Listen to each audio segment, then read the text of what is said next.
All right, guys, welcome back. Listen, apologize about taking off for a little while there.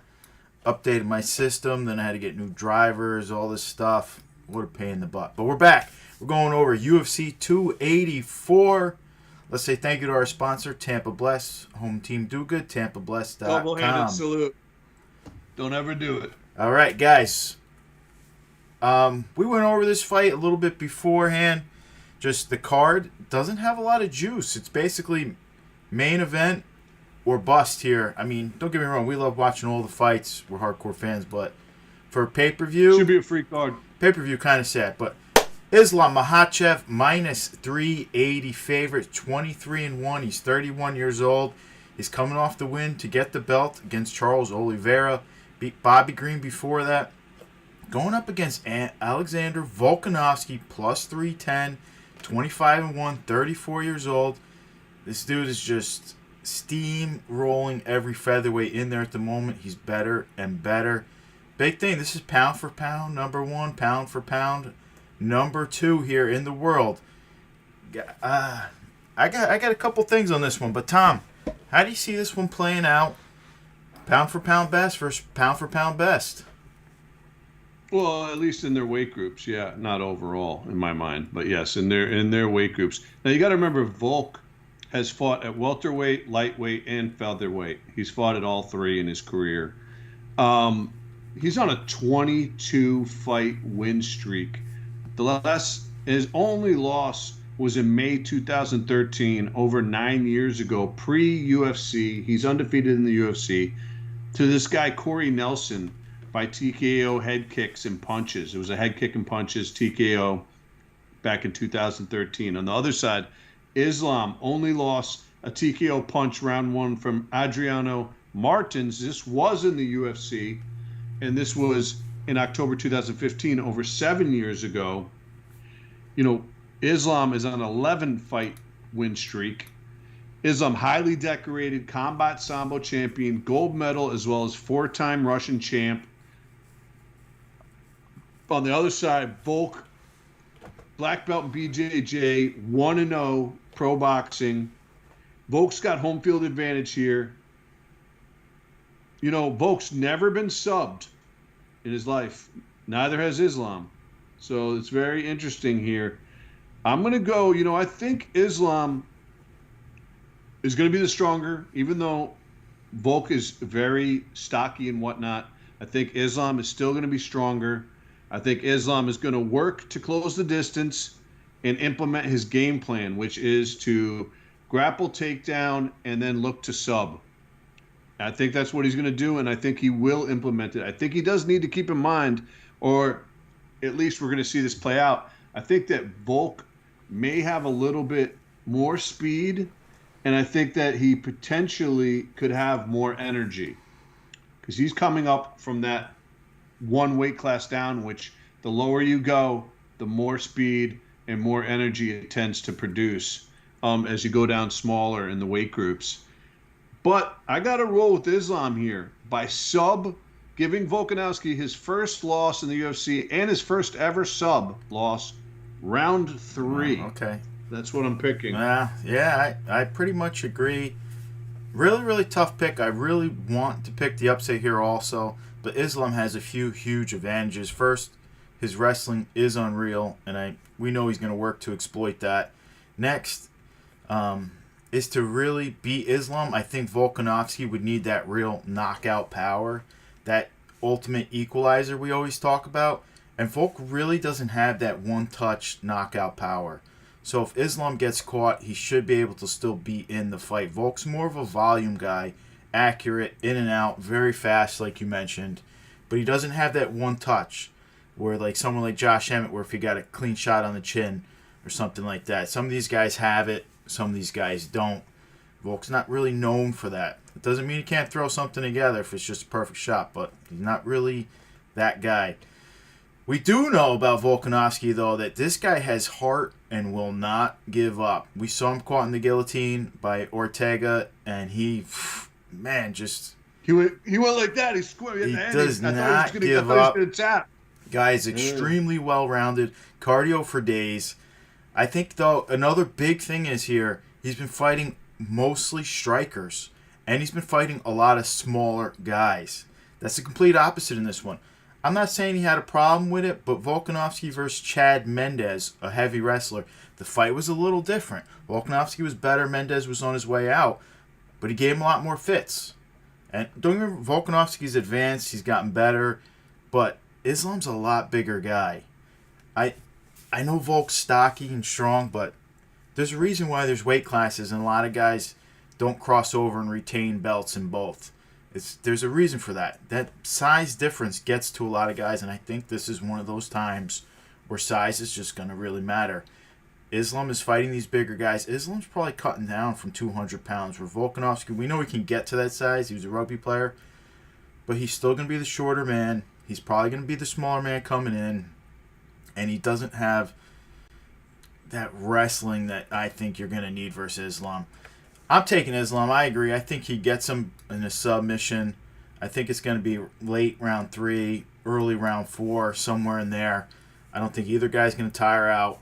I think it's going to look good. And the other thing is, like, Ortega's very talented and got him in a great guillotine. But Islam Makhachev's chokes, guys tap fast. They don't. Plus, Islam doesn't really go for the guillotine. He goes for the rear naked and for the arm triangle. Right. But what I'm saying is they tap fast. They do not hang in there. We saw it. No, you could see. They said last time when Islam fought, they said that the team had put basically $1 million into Islam's training against Oliveira, and he looked it, man. He looked pretty jacked. You could see it visibly that he had looked a little different. His training regime is pretty crazy, and I know Volk's is as well, but on Islam's basically body type, it makes it for a problem for Volk. Yeah. No, exactly. I mean, we got Moby1 in the chat there. He's saying Makhachev looked like a monster in the weigh-ins, which that's what I'm saying. It's just the size difference is real. And guys, shout out to Moby1. Guys tap out when Islam gets to choke on them. He only needs that one time. And that's the big difference where Ortega wasn't able to get it done, even though that's one of his better chokes because he was a smaller guy, not strong enough to get the finish there. Both these men, though, these guys are legacy buys right here. Both men were printed in Topps Chrome, already demand pricing. I think this fight, though, is a way bigger deal if Volkanovski wins. This guy goes on pound for pound best, goes up in weight against another guy who's pound for pound, where if Islam wins this one, it's like, okay, he beat a featherweight. It's not like, okay, he went up to welterweight and beat Leon Edwards or Kamaru Usman. I think it's a big difference here. Like, this is just like a little bit of a notch in the cap for Islam to win, whereas if Volkanovski gets it done, it's massive. That's the only thing. But both these guys, right. Easy legacy buys here. I also think Islam, if he does get this, he may go for what you just said. Right. I mean, maybe. Maybe he does. But we'll see. We also want to shout out Fedor Emelianenko, possibly the greatest of all time. Dana White likes to defute that because he didn't have him in the UFC, but anyone who watched knows this guy was the baddest man in the world for a while. Yo, and I watched that. I had to watch that, even though it was. I don't think that fight should have even ever took place. They should have just had the ring ceremony with all the ex-fighters that came out. That was so awesome.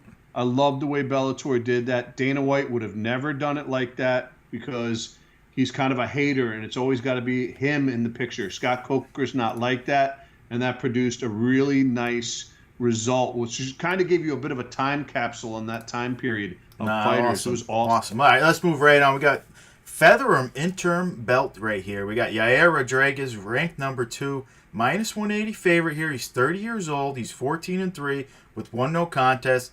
He's coming off beating Brian Ortega and a loss to Max Holloway in an incredible fight if you want to see a good fight. Going up against Josh Emmett, who's ranked number 5, plus 155, underdog here, 37 years old, 18-2, 5-fight winning streak. Beating Calvin Kattar, Dan Ige, Shane Burgos, all by decisions, all super close. And I just want to say, Max already lost a bunch of times to Volkanovski, and I think that's the only reason why they made this interim belt here without Max Holloway, because why doesn't Max deserve it? Basically, they just don't want to run him versus Volkanovski again. Let's keep it real. But Tom, Still a great fight. How do you see this one playing out? I think Josh Emmett deserves a shot. I think Josh Emmett is getting older. I'm very worried about him. But what do you see happening? I'm worried. 37 years old, Josh Emmett. 30 years old, Yair. I think Josh probably his last shot at a belt here. He's just going to be too old to circle back. So this is huge for him. He's going to give it everything. This is really his one and only shot here, and it's not even the real belt. It's the interim, and he knows that. But it gives him an opportunity to have a shot for the actual belt. Josh Emmett, not the worst. Some of the worst tattoos in the game. That one dude that I watched on Bellator in the Fedor card this last weekend, his chest, I can't remember his name, was like Byrne or something. His chest said Memento across to the back Mori, and he spelt it wrong. It was just like, oh my goodness, okay. But anyways, bad tat, Josh Emmett. You know, I thought Calvin Kattar beat Josh Emmett in that split decision. I had Kattar. It was a good fight, though. Very close call. I thought Kattar won. Josh, though, I believe overall may have fought tougher competition than Yair. Overall, though, if you look at all his fights. It's close. I mean, Yair just beat Ortega and lost to Max Holloway, so what more competition do you really want? They both have top-level competition. I agree. I could see Yair KOing Josh if Josh was allowing. Are you calling that? Are you calling a KO for? No, I'm not. I could see that, but that's not my pick. I could see Yair KOing Josh if Josh allowed him to tee up too often. But you know what? I got to go with Josh here in a close decision. I think that's what he's going to win. I can't argue that. The guy always gets close decision calls. Even if we think it goes the other way, he gets them. Yair's got a 4-inch height advantage as well, just to keep in mind. I mean, he got a split in the last fight, and me and you were both on Calvin Kattar to get that win. But I thought he had. But either way, I think Yair has looked really good in his recent fights. Even the loss to Holloway, he looked phenomenal. He's going to be my pick in this one. Josh literally has been looking to loop that one big shot, and then he gets very close decisions with the damage rule that's so miscued inside the UFC versus, say, boxing or whatever. But I think Yair is flashy enough that he might get that scorecard advantage and gets the nod in that close decision.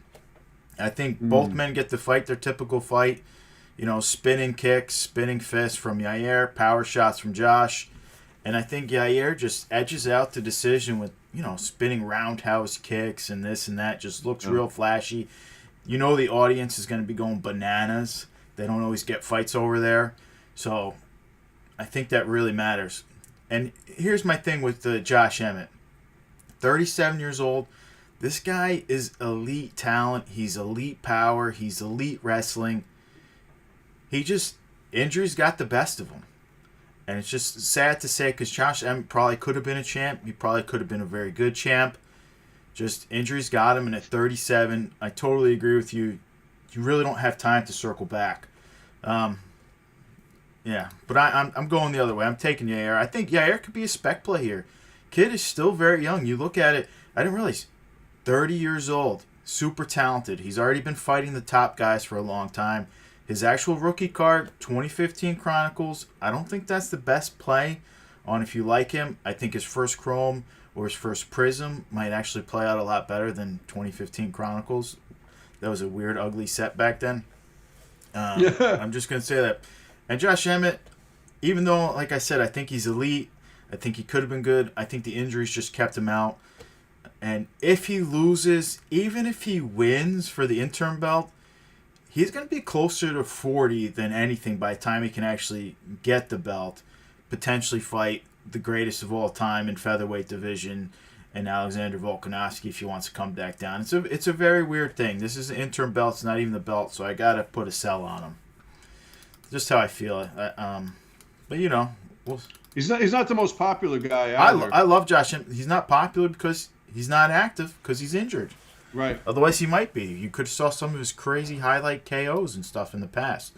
All right, but let's move right on because this fight is fire right here. We got welterweights Jack Della Maddalena, minus 305 favorite. He's 26 years old. He's 13-2, and he hasn't lost since his first 2 fights ever. And he's coming off beating Danny Roberts and Ramazan Amies. He's going up against Randy Rude Boy Brown, plus 255 underdog, 32 years old, 16-4, 4-fight winning streak, beating, I believe he just got released, right? Francisco Trinaldo. And I know, that's bullcrap. He should have never got we released. love the He was old doing man, well. Francisco. I don't know how old he really is. He was doing well, too. He's That was very a good good. move. And he also beat Kalen Chaos Williams and Jared Gordon. Some really good names there to put on your resume, actually. Tom, 3-1 favorite, Jack Della. I don't think that line's right, but what do you see happening? Randy, 32. I just call him Jack DM. I don't even try to mess with that name. But Jack DM, 26 years old, super young. He's going to be good, and I think he's going to progress beyond the skill set of Randy Brown down the line. But I don't see that here. I'm going to be going with Randy by an upset here, by decision. I could see Jack DM getting like a second round finish of Randy, but I'm not going with that. I'm going with Randy by decision on the upset. Jack is at home, big time home field advantage. Right. He's a homegrown kid, and he's been steamrolling people 3 in a row, round 1 finishes in the UFC. He's 3-0 in the UFC. But you know what? Randy Brown's a different beast. He hasn't faced anybody like him. If Randy can keep the distance with some of those teep kicks and the skill set that Randy has, I could see him just winning the rounds and beating this guy. I'm going to lie. I went back and forth on this one a long time. I've really been liking what I've been seeing from both guys. That's the problem. Brown really uses that reach to the fullest, and Jack really knows how to use the body. I mean, crazy. Randy Brown does the one-armed fucking choke. Excuse my language, one-arm choke, because he's just got such range and reach. He just doesn't even need the other one. He's able to fight everything off. It's crazy. He's awesome. Yeah, I'm not loving this line. I'm leaning towards Jack Della to get this done here. I think it's very close. I think he works the body, though, and I think he caves Randy Brown. I don't know where I'm thinking Rudy Brown. Randy Brown. I think he caves him. I think he gets another victory here. The kid is going to be at home. He's going to be so pumped up. He's going to be just slamming body shots. I like him to win. Can I see Randy Brown winning? Of course I can. I mean, I agree. He's very talented. I mean, Francisco Trinaldo was nowhere close to finish. That guy was awesome. Chaos Williams is a very hard upset to get. That guy throws hammers, man. That was a split, though, but that was close. I know, but still, that guy knocks everybody out, too. I mean... Chaos. Yeah, so I mean, this is a really tough fight. This is a really good matchup. Both guys are pretty young. Both guys are pretty hungry. I like it. But I'm going Jack. I'm taking the home field advantage. I think that I think the ability to work the body is going to be his edge right here. What round? It's got to be first round, man. Let's keep it inside the first. Oh wow, okay. Let's keep it inside. Otherwise, it's funny when you misspoke and you called Randy Rudy. I thought of Rudy the movie with the Notre Dame guy, and Samwise Gamgee was in it from Lord of the Rings, and I thought of like a part 2 like spin-off called Randy, but it was a totally different storyline. But that shit would be kind of funny. Yeah, I got Moby here saying he wants Brown to. Brown was saying he's going to knock his nose to the other side of his face. I like it too, though, man. Listen, Randy Brown is good. He's talented. He's getting better.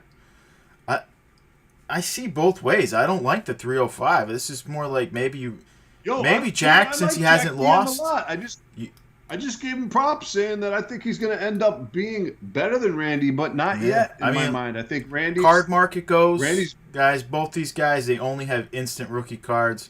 I say hold off on the majority of fighters for their instant cards. We'll reevaluate them again when they actually get printed into a set. All right, moving right on. Another fight. I'm surprised Randy doesn't have a card yet. That's kind of weak. Yeah, they only got the instant prints. Not that great. We got the light heavyweights. Jimmy Crute, ranked number 12, minus 190 favorite here. He's 26 years old, 12-3, coming off 2 losses, coming off to the champ, Jamal Hill, and Anthony Smith. He's going up against Alonzo Menafield, plus 160 dog, 35 years old, 13-3, 2-fight winning streak, beating Serkinov and Askar Mozharov. And, Tom, I mean, we got 2 really powerful guys getting in the cage here. Not a whole lot of finesse with these 2. I'm going to just say I don't think this one goes the distance. It's not impossible, but I don't think it goes the distance. Tom, what do you see happening in this one? It's funny because my last piece on my notes was I don't see a decision, and I was in the same thought process as you are right there. I don't see it going the distance. You know, Alonzo's 35. He's getting up there, but he's a big guy, and I could see him going a few more years. I don't really think that's too big of an issue. But Jimmy is very young. He's 26. It just feels like Jimmy's older because he's been around for a minute. He's already had some kind of like mini peaks and valleys that's happened already with him. I mean, where he was fought like the champ. A lot of excitement. He fought Anthony Right. Smith, another big-time veteran. He's got some big names under his belt already. True. Now, Jimmy was coming back off injury, and he's coming back also, I think, nasty just injury. Right, and there's definitely a mental aspect to that. You know, that Jimmy could really use a W and get that confidence back, not only physical but mental. And it's going to be a good measuring stick to see if Jimmy's back both physically and mentally. He has the home field advantage here. He didn't have to really travel too much. All the cards were in his corner here in terms of setting him up to have an easy return. I'm going, Alonzo's never been subbed in his career. But I'm going to go with Jimmy by sub, round 1 or 2. But I could also see strikes happening. But my initial pick is Jimmy by sub. Either way, a finish round 1 or 2. But I'm going Jimmy first, sub, strikes second. I mean, I can't hate it. This is one of those ones where if you really start watching tape, it's very tough, man. I'm a big Crute fan, but damn, I really do like Alonzo. He's been looking much better, much well improved. He has been. I mean, both men powerful dudes. Both men really can wrestle. I see the upset here easily, but at 26 years old, I'm really hoping that's Crute advantage. He went back to the drawing board, and he's been trading harder than ever. I mean, he's about to enter his prime. I mean, realistically, he's not even in his prime. 26-year-old light heavyweight, I don't consider that their prime. I consider around 30, 32 to be a real prime age for a light heavyweight. If he was a smaller guy, maybe. Alonzo... I mean, you could even be 34, 35 in your prime as a light heavyweight. You could, yeah. I think Alonzo, though, is more on the... He's actually looked way better. His cardio's looked improved. Everything's looked good. But he's on the opposite side where he's fighting time. I think he's in his prime right now. So it's a tough one. I'm going Crute here. I think the key to victory is get in close, wrestle, and wear him out. Alonzo probably, even though he's been working on his cardio, still, all that power, all that weight, wear him out, get him to tire out. Hopefully Crute did enough cardio work in his time off that he doesn't wear himself out, though. Because if you get hit by Alonzo Menafield, he's one of those guys who's putting almost anyone out. He's got serious power. And we know Crute has a chin where it's susceptible. We've seen him get knocked out a couple times. Yep. So, you don't want to take that shot from Menafield. I could tell you that right now.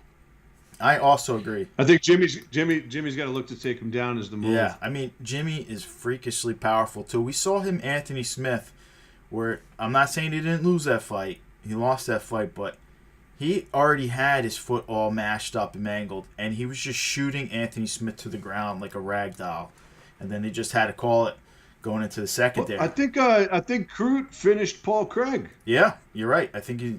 And Paul Craig usually finishes everyone else. So it's very much a wild card fight here. This is one where I can see you taking Alonzo Menafield trying to get that knockout. But I'm taking Crute. I think it's going to be a second round, ground and pound. Just wear on Menafield. Don't let him get his hands off on you. I can tell you that. As it sits today, though, I'm not going to buy either guy. I think they're both sells. But if Jimmy Croup bounces back, I can easily see a small spec play on. This kid is 26. This kid is talented. This kid has fans already. I mean, if he gets into the right camp and really starts working, I mean, the sky's the limit for this kid, for sure. Whereas Alonzo Minifield, 35, I'm not saying he can't climb up there, but it's a lot more work for him. It's going to be a lot harder for him. I just don't love it at this stage in his career. Even though I'm a big fan, I really do like Alonzo Minifield, and he's definitely well improved from his early on days. All right, moving right on, light heavyweights. This is going to be the last fight we cover here today, guys. We're doing Honestly, 5. the undercard, as we mentioned, underwhelming. Tommy thinks this should be a free one. This should be ESPN Plus here. They got really one good fight on. I'm not saying one good fight, but really the main. It's not deep. It's not deep at all. I like Yair and Emmett, but I mean that could just headline the ESPN card. You're really paying to see Volkanovski versus Islam. Yes. And Islam's been complaining the whole time how they're not promoting it. And he's right, because I see Connor being promoted on every single thing. And he's like 6 months out at the earliest to come back. I see John Jones being promoted everywhere. You barely see Islam. I saw him a little bit this week in this fight. Power slap is way more than Islam. Right, power slap. Everything else he's been getting the back door. They know, and the UFC's backdooring him here. We're not giving him any help on this pay-per-view. Like, this would have been a perfect one to get, like, Valentina on or Wei Li on or somebody else to give him some power. I mean, Wei Li, it's not home field, but come down from China. It's not that crazy. It's a lot closer.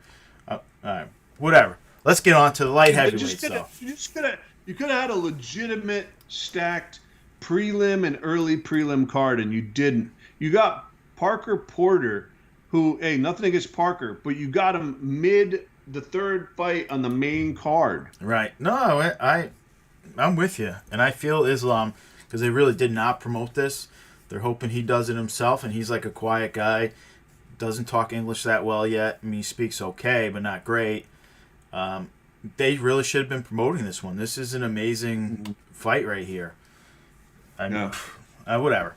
All right, light heavyweights, because this guy is from Australia here. We got Tyson Pedro, minus 225, 31 years old.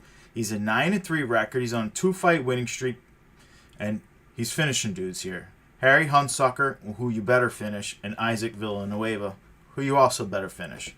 He's going up against Modestas Bukauskas, plus 190 underdog, 29 years old, 13-5, 2-fight winning streak, but that 2 fights is he left the UFC to go over to Cage Warriors. So he's back inside the UFC now. What does that mean for him? Well, it's a replacement fight. It's a last-minute replacement. Yeah, but still, you ready? You're in? Tom, I'm going to tell you right now, I'll go on this one here. I'm leading Pedro. I think he gets the KO. I think he keeps it in round 1. It just seems like the most likely outcome for me. Modestas looks like the poor man Johnny Walker out there. He looks huge. He looks explosive, but he really just can't seem to put it together inside the UFC. He doesn't. Don't tell Johnny that right now. Johnny's he got one win, and it was like a stupid win. Johnny Walker is a bust. Is a complete bust. No chin. He takes one little shot, he's done. Jamal Hill, the way he sat him down, amazing. I don't think this fight takes long. I don't think Modestas Bukauskas has a chin either. I think Tyson looked bad for a long time. Takes a long layover, and then takes some nice, easy fights. Hunsucker, Villanueva works his way back in. I think Tyson, another great fight, very winnable for him, hunts him down and kills his prey inside his hometown. Crowd goes crazy. Everybody's going to be crowning this guy, thinking he's great. And, hey, I'm probably going to get on that wagon and get all excited and think he's really good until he faces somebody really good, and then he gets beat up. But right now he's looking great. He's beating the bums. I think Modestas looked great in his UFC debut, and then right down we saw what he's really made of. Props to him for coming back in, though, after that Khalil Roundhill kick to the knee, man. That thing was brutal. Tom, Croup beat him too. What do you see about this one here? You know, 31 years old, Tyson Pedro. Modestus, 28. He's still young, Modestus, very young, even though he was in the UFC, out of the UFC, now back in the UFC, but still 28. Tyson's got the home field advantage. Apparently, Tyson's father was famous for bringing MMA to Australia, so they're going to have this is a big home field advantage for him. Also, his brother-in-law is Tai Tuivasa, Tyson Pedro, so he's going to have that excitement behind him as well, which is really great vibes. Love Ty. It feels like kind of a softball with the replacement here being tossed to Tyson, but could backfire, if you don't take it seriously. This guy, Modestus, lost 3 out of 4 in the UFC. He fought Khalil Roundtree and Jimmy Crute. Those were 2 out of his 3 losses. Those are tough opponents. He left to Cage Warriors for 2 fights in his back. It's uncommon for anybody to leave, come back, and actually have success. Angela Hill was somebody that was able to do that. She was in the UFC, left, came back, and is still around, arguably almost in her prime. I love how you say success. She has a losing record inside the UFC still. I know, but she's had recent success, and she's still very much ranked. So that's successful, and this is a person who's done it, and she's still fighting. It seems like, I don't want to go on her too long, but this is an example of someone that left to Lake Invicta, came back, and had success, man, and still is having it, actually. I'm going with the upset here, though, man. I think it's going to backfire. I could see, it feels like I should just say Tyson's going to win, but I'm not going to. I'm going to go with the upset here. I'm going to go with a close decision. Oh, the Lithuanian. This ain't going decision. That could be my call of the card. This one is not going. Pedro is not going decision. The Lithuanian, Modestus, by decision, a close one. I take a shoey bet on that. We're at the end. Shoey bet on that one. I gotta find the bad part is I almost don't want to use any of my good All shoes. right, no shoes, just a beer. Just down a shotgun. Down shotgun a beer. That's right. Yes, let's do it. I'm on. All right. Listen. No, is it card market? I got to go on the on? card market. No decision? Is this decision or no decision? To bet? Is that what it is? Oh yeah. If this goes decision, no decision, I'll give it to you. I'll give it to you if Bodescus wins or this goes decision. How's that sound? All right, that sounds good. Let's do it. I'll give it to you either way here. Bodescus has a real shot of winning, so that will give you your advantage there. But decision, no way. I appreciate that. All right, both men completely irrelevant in the card market as of today. But we'll see how this one plays out. Can Tyson Pedro put some magic together long term at 31 years old? I mean, you never know. You never know. But both men irrelevant. Guys, we appreciate you joining us today. Like I said, sorry. Had to update everything in my system here. It was a pain in the butt.